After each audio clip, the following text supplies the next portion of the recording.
Welcome to Krishnakashi Punewali channel. కరివేపాకుతో పొడి ఎలా తయారు చేసుకోవాలో చూద్దాము. ఒక కప్పు కరివేపాకును నీట్గా కడిగేసి తడి లేకుండా ఇలా బాగా ఆరబెట్టి తీసుకోవాలి. ఇప్పుడు ప్యాన్లో ఒక స్పూన్ ఆయిల్ వేసి ఇందులోకి 2 స్పూన్ల శనగపప్పు, 1 స్పూన్ మినప్పప్పు, 1/2 స్పూన్ మెంతులు, 1 స్పూన్ జీలకర్ర, 2 స్పూన్ల ధనియాలు, కొద్దిగా చింతపండు వేసి మాడిపోకుండా దోరగా వేయించి పక్కకు తీసుకోండి.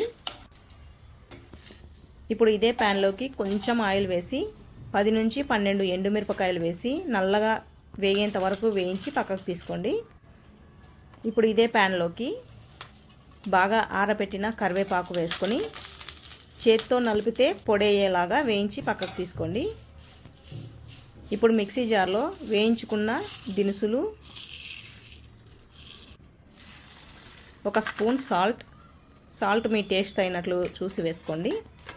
వేయించుకున్న ఎండుమిరపకాయలు వేసి పచ్చగా మిక్సీ పట్టుకున్న తర్వాత ఇందులోకి వేయించుకున్న కరివేపాకు వేసి పొడి చేసుకొని 10 నుంచి 12 వెల్లుల్లి రెబ్బలు వేసుకొని మిక్సీ పట్టుకోవడమే అండి.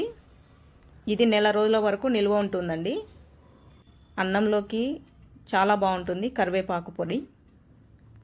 Thank you for watching.